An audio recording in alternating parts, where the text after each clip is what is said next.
Hello hi friends, ಇವತ್ತು tomato Baat ಯಾವ ರೀತಿ ಮಾಡೋದು ಅಂತ ನೋಡೋಣ. ಸಿಂಪಲ್ ಆ್ಯಂಡ್ ಈಸಿಯಾಗಿ ಮಾಡ್ಕೊಂಡ್ಬಿಡ್ಬೋದು. ಒಂದು ಮಿಕ್ಸಿ ಜಾರ್ ತೊಗೊಂಡ್ಬಿಟ್ಟು ಒಂದು 2 ಇಂಚಷ್ಟು ಚಕ್ಕೆನ ಸಣ್ಣದಾಗಿ ಕಟ್ ಮಾಡ್ಕೊಂಡು ಹಾಕ್ಕೊತಾ ಇದ್ದೀನಿ. ಒಂದು 7ರಿಂದ 8 ಬ್ಯಾಡಗಿ ಮೆಣಸಿನ್ಕಾಯಿ ಕಲರ್ಗೋಸ್ಕರ ಅಷ್ಟೇ ಆ್ಯಡ್ ಮಾಡ್ಕೊತಾ ಇರೋದ್ರಲ್ಲಿ ಟೇಸ್ಟ್ ಚೆನ್ನಾಗಿರುತ್ತೆ ಅಂತ. ಮತ್ತು ಒಂದು ಅರ್ಧ ಸ್ಪೂನಷ್ಟು ಸೋಂಪು, ಒಂದು 2 ಇಂಚಷ್ಟು ಶುಂಠಿ, ಒಂದು ಗಡ್ಡೆ ಬೆಳ್ಳುಳ್ಳಿ, ಒಂದು 4 ಲವಂಗ, ಒಂದು ಅರ್ಧ ಸ್ಪೂನಷ್ಟು ಮೆಣಸು ಮತ್ತು ಒಂದು 4 ಏಲಕ್ಕಿ ಹಾಕ್ಕೊಳ್ತಾ ಇದ್ದೀನಿ. ಅಲ್ಲಿ ಒಂದು 2 ಸ್ಪೂನಷ್ಟು ಧನಿಯಾ ಹಾಕ್ಕೊಳ್ತಾ ಇದ್ದೀನಿ. ಇವನ್ನೆಲ್ಲ ನೀವು ಡ್ರೈ ರೋಸ್ಟ್ ಸಹ ಮಾಡ್ಕೊಂಡು ಹಾಕ್ಕೋಬೋದು. ನಾನು ಡೈರೆಕ್ಟಾಗಿ ಹಾಕ್ಕೊಳ್ತಾ ಇದ್ದೀನಿ. ಈಗ ಅದನ್ನು ನುಣ್ಣಗೆ ಪೇಸ್ಟ್ ಮಾಡ್ಕೊಂಬರ್ಬೇಕು.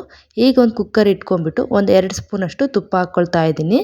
ತುಪ್ಪ ಇಲ್ಲಾಂದರೆ ಬೇಕಾದ್ರೆ ಎಣ್ಣೆನೂ ಸಹ ಬಳಸ್ಕೋಬೋದು. ನಾನು ತುಪ್ಪ ಇರೋದ್ರಿಂದ ಒಂದು 2 ಸ್ಪೂನ್ ತುಪ್ಪ, 1 ಸ್ಪೂನ್ ಎಣ್ಣೆ ಹಾಕ್ಕೊಂಡಿದ್ದೀನಿ.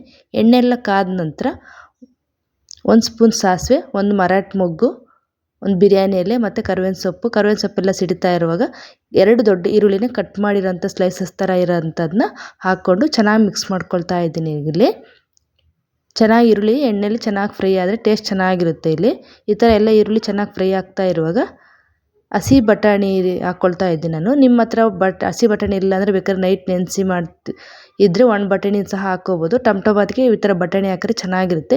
ಈಗೇನು ಫ್ರೆಶ್ಶಾಗಿ ಸಿಗ್ತಾ ಇದೆ ಬಟಾಣಿ ಕಡಿಮೆ ರೇಟಲ್ಲೇ. ನನ್ನ ಹತ್ರ ಇರೋದ್ರಿಂದ ಹಸಿ ಬಟಾಣಿನ ಹಾಕ್ಕೊಳ್ತಾ ಇದ್ದೀನಿ. ಬೇಗನೂ ಸಹ ಸಾಫ್ಟ್ ಆಗುತ್ತೆ. ಈ ಕಡೆ ಹೇಳಿದ್ನೆಲ್ಲ ರುಬ್ಕೊಂಬಂದಿರೋ ಪೇಸ್ಟ್ ಅಂತಂದು ಈ ಥರ ನುಣ್ಣಗೆ ಪೇಸ್ಟ್ ಮಾಡ್ಕೊಂಬರ್ಬೇಕು ನಾವಿಲ್ಲಿಗ. ಇದನ್ನು ಈಗ ಎಣ್ಣೆಲ್ಲೇ ಹಾಕ್ಕೊಂಡು ಚೆನ್ನಾಗಿ ಫ್ರೈ ಮಾಡ್ಕೊಬೇಕು. ಹಸಿದೇ ಹಾಕಿರೋದ್ರಿಂದ ಎಲ್ಲ ಸ್ವಲ್ಪ ಎಣ್ಣೆಲಿ ಚೆನ್ನಾಗಿ ಫ್ರೈ ಆಗಬೇಕು. ಅದು ಎಣ್ಣೆ ಬಿಟ್ಕೊಳ್ಳೋ ತನಕ ಹಸಿ ವಾಸನೆ ಹೋದ್ರೂ ಚೆನ್ನಾಗಿ ಫ್ರೈ ಮಾಡ್ಕೊಳ್ಳಿ. ಈಗ ಇದಕ್ಕೆ ಕಟ್ ಮಾಡಿರೋ ಅಂಥ ಒಂದು 7ರಿಂದ 8 ಮೀಡಿಯಮ್ ಸೈಜ್ ಟೊಮೊಟೊನ ಕಟ್ ಮಾಡ್ಕೊಂಡು ಹಾಕ್ಕೊಳ್ತಾ ಇದ್ದೀನಿ ನಾನಿಲ್ಲಿ. ಒಂದು 4 ಟೊಮೊಟೊ ರುಬ್ಬಿ ಸಹ ಹಾಕ್ಕೋಬೋದು. ಇಲ್ಲಿ ಡೈರೆಕ್ಟಾಗಿ ಎಲ್ಲ ಕಟ್ ಮಾಡಿನೇ ಹಾಕ್ಕೊಂಡಿದ್ದೀನಿ. ಈಗ ಇದಕ್ಕೆ ರುಚಿಗೆ ತಕ್ಕಷ್ಟು ಉಪ್ಪು ಮತ್ತು ಒಂದು ಸ್ವಲ್ಪ ಖಾರದ ಪುಡಿ ಹಾಕ್ಕೊಳ್ತಾ ಇದ್ದೀನಿ. ಹೇಳ್ದಲ್ಲ ಬ್ಯಾಡಗಿ ಮೆಣಸಿನ್ಕಾಯಿ ಅಷ್ಟೇ ಹಾಕಿದ್ದೀನಿ ನಾನು. ಕಲರ್ ಒಂದು ಬರುತ್ತೆ, ಅದು ಅಷ್ಟೊಂದು ಖಾರ ಇರಲ್ವಲ್ಲ. ಒಂದು ಸ್ಪೂನ್ ಖಾರ ಆ್ಯಡ್ ಮಾಡ್ಕೊಂಡಿದ್ದೀನಿ ಅಲ್ಲಿ. ಈಗ ಇದನ್ನೆಲ್ಲನೂ ಸಹ ಚೆನ್ನಾಗಿ ಮಿಕ್ಸ್ ಮಾಡ್ಕೋಬೇಕೀಗ. ಈಗ ಒಂದು ಹಿಡಿಯಷ್ಟು ಪುದೀನ ಸೊಪ್ಪು ಮತ್ತು ಒಂದು ಹಿಡಿಯಷ್ಟು ಹಸಿ ಕೊತ್ತಂಬರಿ ಸೊಪ್ಪನ್ನ ಹಾಕ್ಕೊಂಡಿದ್ದೀನಿ ಇಲ್ಲಿ. ಇದನ್ನು ಸಹ ಅಷ್ಟೇ ಎಲ್ಲ ಚೆನ್ನಾಗಿ ಮಿಕ್ಸ್ ಮಾಡ್ಕೊಬೇಕೀಗ. ಇನ್ನು ನಮ್ಮ ಚಾನಲ್ನ ಇನ್ನೂ ಯಾರ್ಯಾರು ಸಬ್ಸ್ಕ್ರೈಬ್ ಮಾಡ್ಕೊಂಡೆ ವಿಡಿಯೋ ನೋಡ್ತಾ ಇದ್ದೀರೋ ಅವರೆಲ್ಲ ಪ್ಲೀಸ್ ಸಬ್ಸ್ಕ್ರೈಬ್ ಮಾಡ್ಕೊಂಡು ವಿಡಿಯೋ ನೋಡಿ ಅಂತ ಹೇಳ್ತೀನಿ. ನೋಡಿ ಈಗೆಲ್ಲ ಫುಲ್ ಎಣ್ಣೆ ಬಿಟ್ಕೊಳ್ತಾ ಇರುವಾಗ ಇಲ್ಲಿ ಆಪ್ಷನಲ್ ಇದು ಕಸೂರಿ ಮೆಂತ್ಯ ಹಾಕಿದ್ರೆ ಚೆನ್ನಾಗಿರುತ್ತೆ ಅಂತ ನಾನು ಇಲ್ಲಿ 1 ಸ್ಪೂನ್ ಹಾಕ್ಕೊಳ್ತಾ ಇದ್ದೀನಿ. ಇದನ್ನೆಲ್ಲ ಹಾಕಿ ಚೆನ್ನಾಗಿ ಮಿಕ್ಸ್ ಮಾಡಿಕೊಂಡು ಒಂದು 2 ಸ್ಪೂನಷ್ಟು ಮೊಸರು ಸಹ ಹಾಕ್ಕೊಳ್ತಾ ಇದ್ದೀನಿ ನಾನು. ಇದು ಸಹ ಆಪ್ಷನಲ್ಲು. ಮೊಸರು ಹಾಕಿದ್ರೆ ಒಂಥರ ಟೇಸ್ಟ್ ಚೆನ್ನಾಗಿರುತ್ತೆ, ಬಿರಿಯಾನಿ ಫ್ಲೇವರ್ ಕೊಡುತ್ತೆ ಅಂತ ನಾನು ಇಲ್ಲಿ ಮೊಸರು ಹಾಕ್ಕೊಳ್ತಾ ಇದ್ದೀನಿ. ಈಗ ಇದನ್ನು ಸಹ ಎಲ್ಲ ಹಾಕಿ ಎಣ್ಣೆ ಬಿಟ್ಕೊಳ್ಳೋ ತನಕ ಚೆನ್ನಾಗಿ ಫ್ರೈ ಮಾಡಿಕೊಂಡು ಅಕ್ಕಿ ಹಾಕ್ಕೊಳ್ಳೋದಷ್ಟೇ. ನಾನು ಇಲ್ಲಿ ಅಕ್ಕಿ 3 ಗ್ಲಾಸ್ ಅಕ್ಕಿಗೆ ಒಂದು 6 ಗ್ಲಾಸ್ ನೀರು ಹಾಕ್ಕೊಂಡಿದ್ದೀನಿ ನಾನಿಲ್ಲಿ.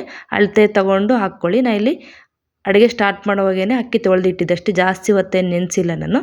ಜಸ್ಟ್ ತೊಳೆದಿಟ್ಟಿದ್ದೆ, ಅದೇ ನೀರು ಹಂಗೆ ಅಕ್ಕಿ ಹಾಕ್ಕೊಳ್ತಾ ಇದ್ದೀನಿ. ಈಗ ನೀಟಾಗೆಲ್ಲ ಹಾಕಿ ಅಕ್ಕಿಗೆಲ್ಲ ಮಸಾಲೆ ಒಂದೇ ರೀತಿ ಚೆನ್ನಾಗಿ ಮಿಕ್ಸ್ ಮಾಡ್ಕೋಬೇಕೀಗ. ಉದುದ್ರಾಗಿರಬೇಕು ಅಂದರೆ ಸ್ವಲ್ಪ ನೀರು ಕಡಿಮೆ ಹಾಕಿದ್ರೆ ಚೆನ್ನಾಗಿರುತ್ತೆ. ಸ್ವಲ್ಪ ಮೆತ್ತಗಂದ್ರೆ ಜಾಸ್ತಿ ಇದಾದರೂ ಚೆನ್ನಾಗಿರೋದಿಲ್ಲ. ಈಗ ಮಿಕ್ಸಿ ಜಾರ್ ತೊಳ್ಕೊಂಡಿದ್ದೆಲ್ಲ ಆ ನೀರು ಸಹ ಹಾಕ್ಕೊಂಡು ಎಷ್ಟು ಬೇಕೋ ಅಷ್ಟು ನೀರು ಹಾಕ್ಕೊಳ್ತಾ ಇದ್ದೀನಿ. ನೀವು ಅಳತೆ ಪ್ರಕಾರ ಮಾಡ್ಕೊಳ್ಳೋದಾದರೆ 1 ಗ್ಲಾಸ್ಗೆ 2 ಗ್ಲಾಸ್ ನೀರು, 1 ಗ್ಲಾಸ್ ಅಕ್ಕಿಗೆ 2 ಗ್ಲಾಸ್ ನೀರು ಅನ್ನೋ ಹಾಗೆ ಹಾಕ್ಕೊಳ್ಳಿ. ಈಗ ಇದನ್ನು ಎಲ್ಲ ಚೆನ್ನಾಗಿ ಮಿಕ್ಸ್ ಮಾಡಿಕೊಂಡು ಉಪ್ಪು ಆಗಿದೆಯಲ್ಲ ನೋಡ್ಕೊಳ್ಳಿ. ಉಪ್ಪು ನೋಡಿಕೊಂಡು ಲಿಡ್ ಕ್ಲೋಸ್ ಮಾಡಿ 2 ವಿಷಲ್ ಬರ್ಸ್ಕೊಂಡ್ಬಿಟ್ರೆ ಸಾಕು. ಇದು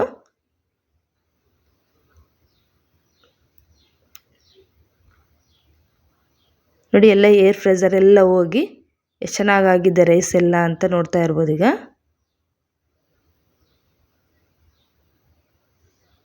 ಈಗ ನೀಟಾಗಿ ಎಲ್ಲ ಕ್ಲೀನಾಗಿ ಮಿಕ್ಸ್ ಮಾಡ್ಕೊಬೇಕು. ಈಗೆಲ್ಲ ನೀಟಾಗಿ ಒಂದು ಕಡೆಯಿಂದ ಮಸಾಲೆ ಎಲ್ಲ ಮೇಲೆ ಬಂದಿರುತ್ತೆ ಅಲ್ವಾ, ಈ ಥರ ಅನ್ನಕ್ಕೆಲ್ಲ ಕೆಳಗಡೆ ರೈಸ್ ವೈಟ್ ರೈಸ್ ಥರ ಇರುತ್ತೆ.